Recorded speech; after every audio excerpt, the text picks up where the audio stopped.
izina ry'Imana Data na Mwana na Roho Mutagatifu, amen. Nimuhumure bana b'Imana, duharane igitinyiro cy'Imana, muze dusange Imana soko y'ubuzima. Kuri wa gatandatu w'icyumweru cya 33 mu byumweru bisanzwe, tariki 20 Ugushyingo 2021. Isomo rya mbere ryo mu gitabo cya mbere cy'Abamakabe, umutwe wa 6 umurongo wa 1 kugeza ku 13. Muri iyo minsi umwami Antiyokusi yazengurukaga intara zo mu majyaruguru, aza kumenya ko mu Peresi hari umujyi witwa Elimayi wabaye icyamamare kubera ubukire bwawo, feza yawo na zahabu yawo, ukagira n'ingoro ikize cyane irimo ibikoresho by'intambara bicuze muri zahabu, imyambaro y'ibyuma n'intwaro byahasizwe na Alexandre mwene Filipo, umwami wa Masedoniya, wabaye umwami wa mbere w'Abagereki. Aza rero kugerageza gufata uwo mujyi kugira ngo awusahure, ariko ntiyabishobora kuko abaturage bawo bari babimenye. Bafata intwaro baramurwanya, atsinzwe arahunga, arahava, asubira i Babiloni n'ikimwaro cyinshi. Akiri mu Peresi baza kumenyesha ko ingabo zari zateye muri Yudeya zatsinzwe, nubwo yari yajyanye n'igitero gikomeye cyatsinzwe. Akaba yarahunze Abayahudi bari ndatsimburwa kubera intwaro zabo, ubwinshi bw'ibyo bitwaje n'ibyo banyaze amahanga batsinze. Anamenya ko batembagaje rya shyano ry'ikigirwamana yari yarubatse ku rutambiro rw'i Yerusalemu, ahantu haho hatagatifu, bahakikiza inkike nka mbere, kimwe na Betishuri, umwe mu migi yabo. Umwami ngo yumve iyo nkuru akubitwa n'inkuba, arasuherwa bikomeye, maze yiroha ku buriri bwe, arembeshwa n'agahinda kuko ibyabaye byose bitagenze uko abyifuzaga. Aho ahamara iminsi myinshi kuko buri kanya yabaga yazikamye. Abonye ko agiye gupfa, atumiza inshuti ze zose, maze arazibwira ati, amaso yanjye ntagitora agatotsi, n'umutima wanjye washenguwe n'ishavu. Ubwanjye naribwiye nti, nguyu umubabaro wose mfite n'aka gahinda nazikamyemo bituruka kuki? Ukuntu nagagwa neza kandi ngakundwa igihe nari ngifite amaboko. Ariko ubu ngubu nibwo nibutse ibi byose nakoreye Yerusalemu, igihe nsahuye ibikoresho byose bya feza n'ibya zahabu byari bihari, ngohereza abajya gutsemba nta mpamvu abaturage bo muri Yudeya. Ndahamya rero ko ibyo bibi nakoze ari byo binteje ibi byago, nkaba ndinze gupfana agahinda mu gihugu cy'amahanga. Iryo ni ijambo ry'Imana. Zaburi ni ya 9. Uhoraho ndasabagizwa n'ibyishimo, nishimira umutsindo uguturutseho. Uhoraho ndagushimira n'umutima wanjye wose, ndamamaza ibigwi byawe byose. Umpaye kubyina kubera ibyishimo, ndaririmba izina ryawe wowe musumba byose. Ndabona abanzi banjye bihinda bahunga, bakadandabirana bakarimbukira imbere yawe. Wakangaye amahanga, urimbura abatakuyoboka, usibanganya amazina yabo ubudasubirwaho. Amahanga yaguye mu rwobo yari yacukuye, amaguru yabo afatirwa mu mutego bari bateze. Ariko umukene we ntazibagirana burundu, cyangwa ngo amizero y'umunyabyago ayoyoke. Uhoraho ndasabagizwa n'ibyishimo, nishimira umutsindo uguturutseho. Nyagasani Yesu nabane namwe. Amagambo mu Ivanjili ntagatifu uko yanditswe na Luka, umutwe wa 20 umurongo 27 kugeza kwa 40. Muri icyo gihe abasadusayi bamwe begera Yesu, babandi bavuga ko kuzuka bitabaho. Baramubwira bati, mwigisha, dore Musa twandikira itegeko ko umuntu napfa asize umugore batabyaranye, umuvandimwe we agomba gucyura uwo mugore kugira ngo acikure nyakwigendera. Habayeho rero abavandimwe 7. Uwa mbere ashaka umugore maze apfa batabyaranye, uwa kabiri aramucyura, n'uwa gatatu aramucyura kimwe n'abandi. Bose uko ari 7 bapfa badasize abana. Hanyuma wa mugore nawe arapfa. Ubwo se igihe kizuka uwo mugore azaba uwande muri abo ko bose bamutunze uko ari 7? Yesu arabasubiza ati, ab'iyi ngoma nibo bagira abagore cyangwa abagabo, naho Imana izasanga bakwiye kugira uruhare ku bugingo buzaza no kuzuka mu bapfuye, bo ntibazagira abagore cyangwa abagabo. Ntibazaba bagipfuye ukundi, kuko bazaba bameze nk'abamarayika, babaye abana b'Imana koko babikesha ukuzuka. Naho igizuka ry'abapfuye Musa nawe bitwumvishije igihe yari yibereye imbere y'igihuru kigurumana, akita Nyagasani ngo Imana ya Aburahamu, Imana ya Izaki n'Imana ya Yakobo. ntabwo rero ari Imana y'abapfuye ahubwo ni y'abazima, koko bose niyo babereyeho. Abigisha amategeko bamwe baramubwira bati mwigisha uvuze neza, nuko baherukiraho ntibatinyuka kugira ikindi bamubaza. Iyo ni ivanjiri ntagatifu. Bana b'Imana, nidukomere ku Mana nibwo tuzakomera koko. Muri aya masomo tugiye kuzirikana ku ngingo abantu benshi batinya, yewe iyo uyivuze bamwe bagira ubwoba, bamwe ndetse bakaba batakwifuza ko yavugwa. Fora ikintu watinya mu bintu bikanganye waba uzi cyitwa urupfu, la mort.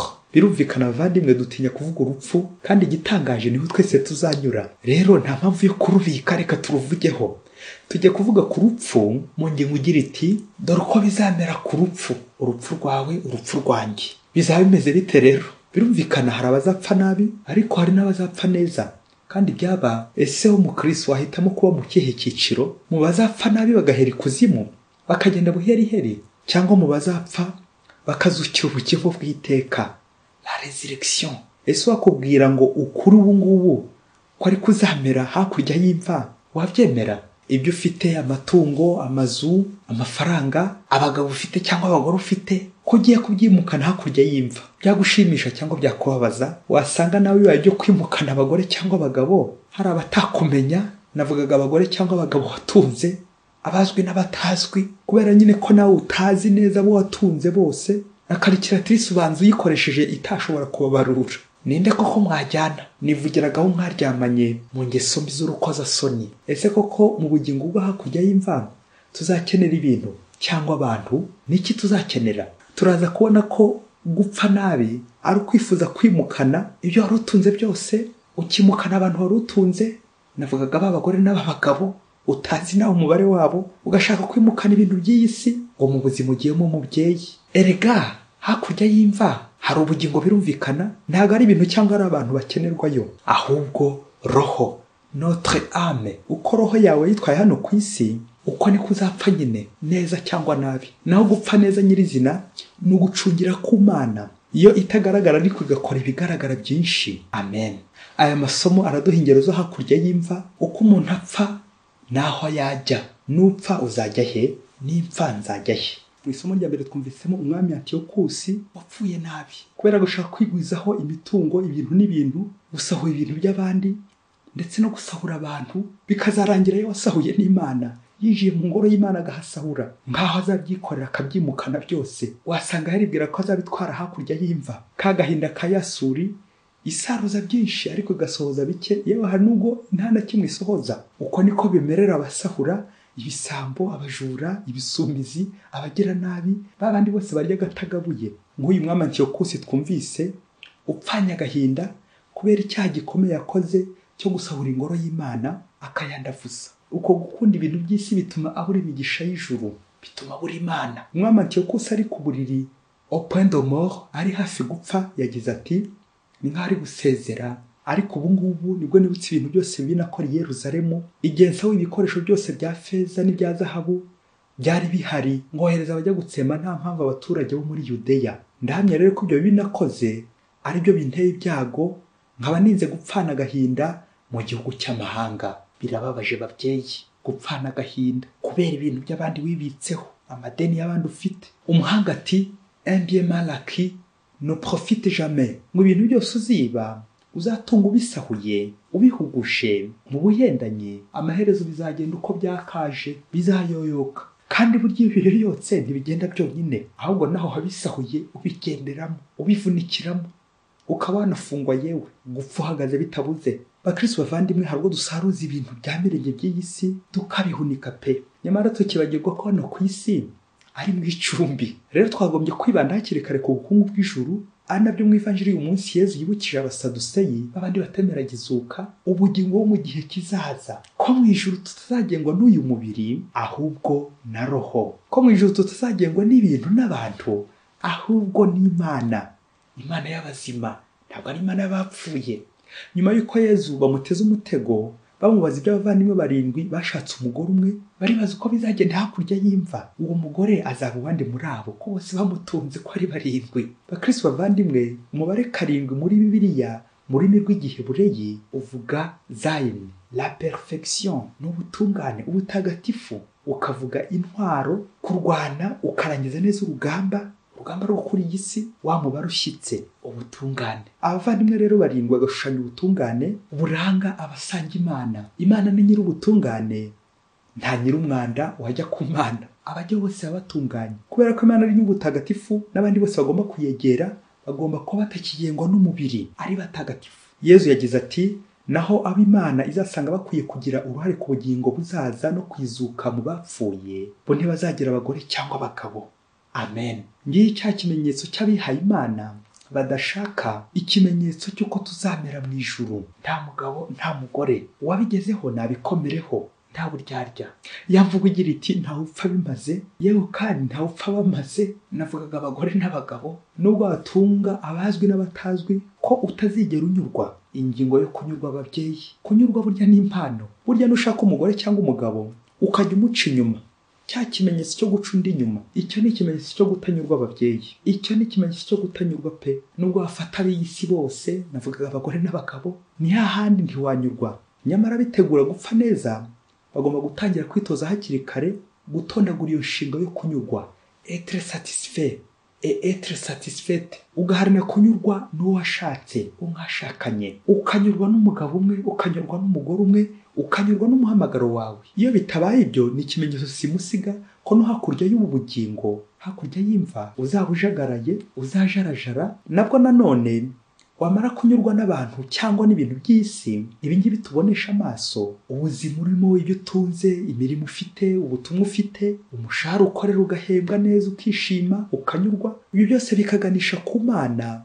Kurangamira Imana no kunyurwa n'Imana. Iyi myitwarire myiza yo kurangamira Imana ukiri hano ku isi niyo yatuma upfa neza, bityo ukazabana n'Imana ubuziraherezo, kandi nta kindi uzakenera nyine, kuko uri kumwe n'Imana nta kindi akenera. Uba unyuzwe, wazwa n'Imana, kuba kumwe n'Imana, nta kindi ubuze. Iyo ufite Yezu mafite byose. Niba ufite Yezu biraguhagije. Ngo umunsi umwe umugabo wari utunze ibintu byinshi cyane, ubwo ni hirya kure muri Afurika, yari atunze amazu, amamodoka, ibintu, amafaranga, amatungo menshi, ibibanza akodesha ndetse n'amazu yo gukodesha, ibintu bya mirenge. Ari umumiliyoneri cyane, ari muri babandi batikoraho. Urumva ibyo bintu byose n'amafaranga yose yari afite, yagombaga gushaka icyo akoresha. Nuko yatambuka ku mukobwa mwiza wese, akamushyira muri ya nzu, akamuhereza nk'inzu imwe, akamugira umugore we. Birumvikana aho agiye gukorera hose akazana abagore, yagenda yagaruka akagarukana umugore, cyangwa akamucumbikira iyo ngiyo yabaga yagiye gukorera. Bamwe akabatuza iyo ngiyo, abandi akabatuza ku ivuko. Birumvikana nta mugore ari kumwanga.